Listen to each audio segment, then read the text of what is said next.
Well, my friends, let's take a slight little detour for the best, because we know we've been wanting it. Let's cover a couple of things you really want to get to. So, instead of continuing on in the next few videos with more of the Tao, we'll take a break from the Tao so that you can let all of that absorb in, right? And we'll get to some real good stuff. Spreading my brotherly love. So, as you know, within Blue Lodge, there are 3 degrees.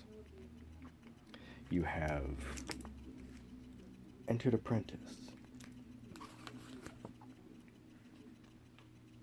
Fellow Craft, and Master Mason. Are you ready to learn, babies? Now, this is a little tricky for me because this is what each degree you get a different book, and you learn these things. But it's not in another language, so to speak. Like I've said, it's called cipher that we have to translate. This is in English. I'm going to read to you what we as Freemasons are taught along the way. Are you ready? Come on, babies. Starting with Entered Apprentice, and these are your candidate guides.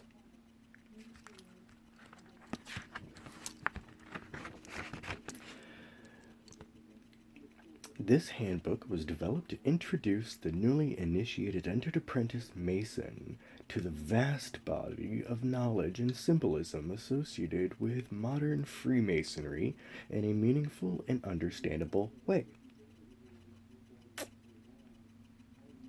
It is hoped that through the serious and systematic study of Freemasonry, the Entered Apprentice will come to understand and appreciate the fact that the actual application of Masonic teachings and principles in his daily life is the most important and rewarding aspect of his new journey. It is recommended that the handbook be read as soon as possible after your initiation into the craft. It should continue to be used as a guide and reference as you increase your understanding of the unique life lessons and philosophy of Masonry. As you make new discoveries on your path towards Masonic enlightenment, you will be able to observe many things already known in a new and entirely different light. With an appreciation that was heretofore denied you. For this reason, the study of the Masonic mysteries is a lifetime journey. A journey only but just begun when you, in your heart, you first desire to join that ancient brotherhood, the fraternity of Freemasons. Your Masonic journey is now begun. You will, my brother, by your own will, deeds, and labor, determine where it ends.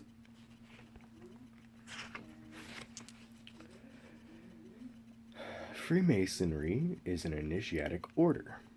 It is not a secret society, but more accurately, a society with secrets. Now, like I've told you, just pause for a brief moment. Like I've told you, dude, we don't really have secrets. It just comes off that way, and people freak out. You want to know what these secrets are. Guess what? I'm reading it to you. Freemasonry began to assume its modern form during the Enlightenment from 1600 to 1700 AD. Now, before that, it was, a different form. And more specifically, with the formation of the Grand Lodge of England and the publication of its constitution and bylaws in London, England in 1717. I'll read you those too. Many of Freemasonry's present day rituals, traditions, symbols, and philosophy, however, reach far back into the mist of antiquity and claim parity with the ancient mystery schools of Rome, Greece, Egypt, and India. Being part of the classic initiatic tradition is what distinguishes Freemasonry from other purely social, fraternal, and philanthropic organizations. There are many different organizations in the United States and elsewhere which contribute large sums of money to charity, offer excellent fellowship with like minded men, provide a philosophic or moral foundation, and have some form of insurance benefits to care for their aged and less fortunate members. Like I had mentioned to you a while ago, my little stepbrother, because I have a few brothers, right? My little brother Jeremy became a member of the Lions Club. Very proud. But that's not Freemasonry. And I may end up breaking this into like part 1, part 2, depending on the length of the video. Because it takes a while to upload, dude. Nobody's going to sit there for 20 hours just to get through 1 degree. But I will read to you what's in all 3 degrees of Freemasonry.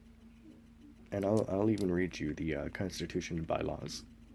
Because I'm sure you're going to want to know that too.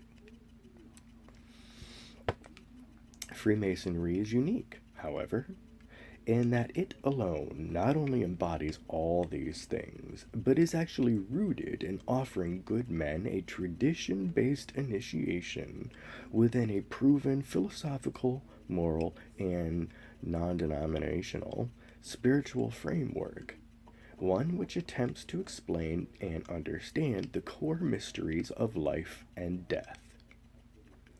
This unique tradition is the very core and defining characteristic of Freemasonry, without which there would be little, if anything, to differentiate modern Freemasonry from today's Masonic lodges from all those other post-excellent social, fraternal, and philanthropic organizations previously mentioned. If the newly initiated Freemason is to become worthy of the title, and I did, yay! He must be willing to spend time and energy learning about the history, symbolism, and philosophy oops, I said that wrong, philosophy of the fraternity, of which he, of his own free will and accord, has become a member. What that means is that I turn to Freemasonry. We don't go and solicit our crap. We don't go say, hey dude, why don't you come on in? We don't do that. If you decide you want to knock on our doors, there you go. Just as in an operative stonemasonry, the way one learns to carve stone is by carving stone. Put another way, positive theory is impossible. Positive action alone prevails. Therefore, my brother never erected a cathedral. Working masons did. My lips are a little dry, and if you notice from watching my videos, once my lips get dry, dude, I can't read. Okay, Masonic formation. What it is and what its purpose, okay? Masonic formation might be described as the process of fitting the rough ashlar of our imperfect selves into the perfect ashlar, fit for use in building the divine temple. Pausing right there. Think of a rough ashlar as like you need cubes to build a pyramid, right? But while it's rough, dude, that's not a cube. It's all messed up, and it might be considered like a round, messed up, almost kind of ball. But you carve it down into its perfect ashlar, which is kind of like a cube. And with that, you can begin putting those cubes together and building your pyramid. Love the Ashlers. Love, love, love. Dude, I love everything I'm learning, and, I've been a Master Mason, and the education doesn't stop. Where did I end up? Okay, it is a transformation brought about through the use of Masonic symbols, rituals, experiences, and teachings, excuse me, all of which are calculated to assist us to live a better, richer, and more fulfilling life, and also to promote a positive change within our social environment. Now, by better, richer, and more fulfilling life, that does not mean you become a Freemason and poof, you're set up with a credit card, and you know what I mean? Give me a break, dude.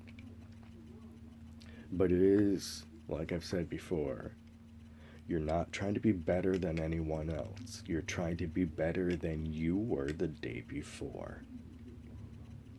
On your path to enlightenment. Inherent in the traditional character... Oh, it's really windy. Traditional character of today's Freemasonry is that its older historic rites and rituals are viewed as a necessary and perpetual aspect of a divinely maintained natural order. In this sense, Freemasonry is one of the last remaining institutions, at least in the Western philosophical world, at any rate, to preserve and practice these traditional forms. Because if you know anything about these types of Western traditions and all of that, they used to have, because we don't have them really now, right? The Western schools, you know what I mean? Where you're learning things. We don't really do that anymore. So this is really, it's one of the last remaining of them from like thousands of years ago. But really, in my own opinion, as a Mason, as a master, I would like to say that it says last remaining, one of the last remaining. Dude, if you're learning anything like that, it's not really like, you might want to consider it like the Lions Club or being a Wicca or whatever, you know what I mean? It's like, dude, if you really want to learn something, you'll do it. If you really want to play around and impress your friends and be like, I'm a witch, I'm a witch, because you bought a book, there you go. And I know a lot of people who went out to Barnes and Noble and bought a book, and from that moment forth started calling themselves a witch, and went out and got a bundle of sage and started pretending to know what they were doing. And it really irritated me, dude. I'm like, you want to see something? But they couldn't handle it. And that's why I don't live with them anymore. I had to leave. So, understanding the terms initiation, rite, ritual, and tradition is essential to every Mason's spiritual as well as intellectual development. Now here we go with the big one, and I'm going to read this part and turn this into a part 2 and 3 and so on. I'll leave off with this particular one. Why? Because let me show you.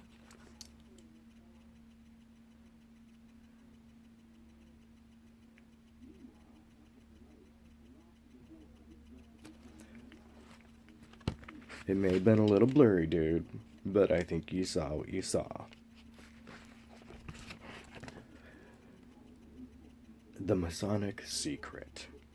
And here's where I'll leave off after this part and turn it into another section, because we already are at just about 15 minutes in YouTube time or cassette time and that kind of a deal, because it's always, less than that in actual time.